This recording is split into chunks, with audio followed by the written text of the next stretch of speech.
Perang Banjar. Perang Banjar adalah perang yang terjadi antara rakyat Kalimantan, khususnya Kesultanan Banjar melawan penjajah dari Belanda pada tahun 1859 hingga 1905.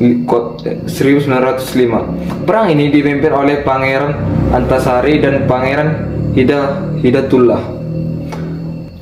Perang Banjar dimulai dengan serangan besar-besaran Pangeran Antasari terhadap Orgen Nasu di Kalimantan Selatan pada 28 April 1859. Pangeran Antasari dan Pangeran Hidayatullah menggunakan strategi perang gerilya dengan membangun benteng-benteng pertahanan di hutan. Belanda berhasil menangkap Pangeran Hidayatullah pada Februari 1862 dan diasingkan ke Cianjur, Jawa Barat. Pangeran Antasari wafat pada 19 Oktober 1862. Demikian hasil presentasi saya tentang Perang Banjar. Terima kasih. Hai, perkenalkan nama saya Wika Abiahan dari kelas 11 pemasaran 2. Saya akan menceritakan sedikit tentang Perang Banjar. Tahukah teman-teman sekalian bahwa ternyata Perang Banjar terjadi karena Pangeran Antasari memimpin perlawanan terhadap bangsa Belanda. Saat Belanda ingin menguasai kerajaan Banjar pada Perang Banjar yang meletus pada tahun 1959. Ternyata perang tersebut dipicu oleh keinginan para bangsa Belanda ingin menguasai daerah wilayah Kalimantan Selatan. Ternyata wilayah Banjar di Kalimantan Selatan memiliki lada yang sangat berharga sehingga memicu keinginan para bangsa Belanda untuk menjajah tempat tersebut atau menguasai tempat tersebut. Terlebih lagi, bangsa Inggris di bawah pimpinan Alexander membuka perdagangan dengan Kesultanan Banjar pada tahun 1811. Kesultanan Banjar adalah kerajaan yang bercorak Islam yang terletak di Kalimantan Selatan, di sekitar kota Martapura, Banjarmasin, dan Banjarbaru.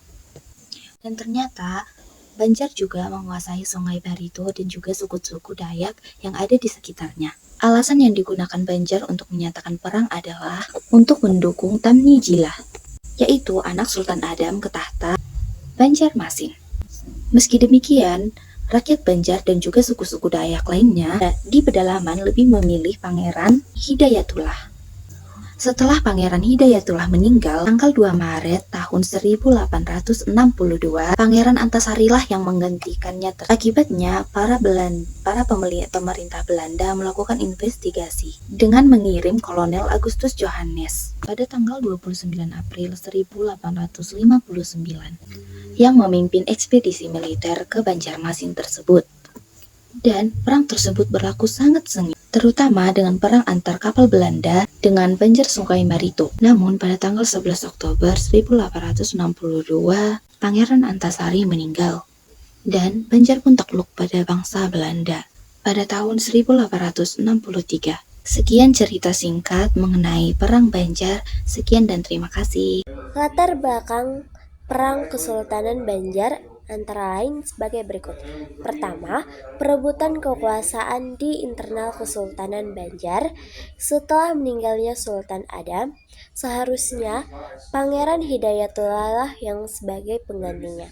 Tetapi Pangeran Tamjidillah mengangkat dirinya sendiri sebagai Sultan Banjar. Dan yang kedua adalah Belanda ikut campur dalam urusan internal kerajaan. Belanda mendukung Tamjidillah dan melihat kesempatan ini untuk memperluas wilayahnya tersebut. Dan yang ketiga adalah Belanda ingin menguasai perdagangan.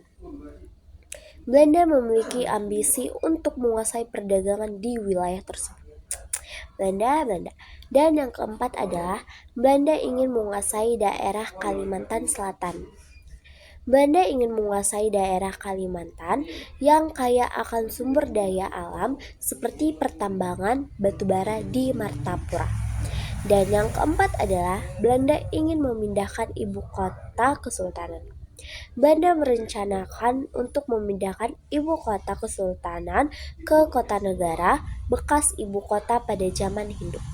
Dan yang kelima adalah rakyat menjadi sasaran ekspoliasi dari Belanda dan Kesultanan Banjar. Latar belakang dari Kesultanan Banjar. Jika ada salah, saya mohon maaf. Hai guys, perkenalkan nama saya Wulan Simangonsong, saya kelas 11 pemasaran 2 dan di sini saya akan menceritakan sedikit perlawanan Kesultanan Banjar yang pada tahun 1859 sampai 1905. Apakah kalian tahu pada tahun 1859 meletus perang antara Kesultanan Banjar melawan penjajahan kolonial Belanda? Apa ya akibatnya? Nah, akibatnya itu adalah Belanda campur tangan dalam urusan internal kesultanan. Dan ada hal yang paling menentang bagi rakyat Banjar, yaitu adalah ketika Tamjidillah diangkat menjadi sultan. Yang kedua adalah Belanda memonopoli perdagangan lada, damar, rotan, dan hasil tambang emas dan intan. Hal ini merugikan rakyat sejak abad ke-17. Yang ketiga adalah rakyat menderita karena beban pajak serta kerja rodi. Dan yang keempat adalah Belanda menguasai wilayah Kalimantan karena di daerah ini ditemukan batu bara. Yang kelima adalah Belanda memperluas wilayahnya di Kalimantan bagian selatan, sehingga memperkecil kerajaan. Sungguh kejam ya Belanda. Dan pada tahun 1857, Kesultanan Banjar mengalami konflik internal terkait ahli waris tahta setelah meninggalnya Sultan Adam pada tahun 1857 dan Belanda menunjuk Tamjidillah pada tahun 1857 sampai 1859. Tetapi menurut kalangan rakyat Banjar, Hidayatullah yang layak menduduki tahta karena Ibu Tamjidillah bukan berasal dari bangsawan Banjar. Dan juga Tamjidillah suka minum minuman keras. Gitu mencerminkan sebagai sultan. Kalau menurut aku sih nggak cocok ya. Nah, itulah yang membuat rakyat Banjar tidak suka dengan Tamjidillah. Dan ketika ayah Hidayatullah ditangkap, kekuasaan Kesultanan Banjar diambil alih oleh pemerintah kolonial Belanda. Dan pada bulan April, pecah perlawanan besar di Banjarmasin. Wow, apa itu? Nah, ini dia. Yang dipimpin oleh Pangeran Antasari pada tanggal 25 April 1859. Menyerang perusahaan tambang batu bara Belanda di Pangaron, pos-pos misionaris. Mengerikan bukan?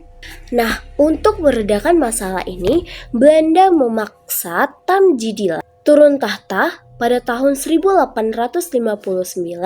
dan mengasingkannya ke Bogor. Jahat banget ya Belanda ini, suka-sukanya, sumpah. Juga berusaha mengultimatum Hidayatullah agar menyerah, tetapi ditolak. Hidayatullah kuat, makanya kalian juga harus kuat.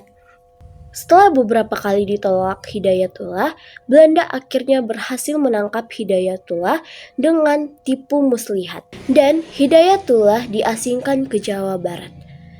Apa sih Belanda? Sepeninggal Hidayatullah, ia meninggal akibat cacar pada tahun 1862. Perlawanan berakhir pada tahun 1905. Ketika Sultan Muhammad Saman terbunuh. Itulah sejarah singkat perlawanan Kesultanan Banjar. Jadi, apa kalian mau jadi rakyat Belanda? Kalau aku sih enggak, aku cinta Indonesia. Semuanya cinta Indonesia.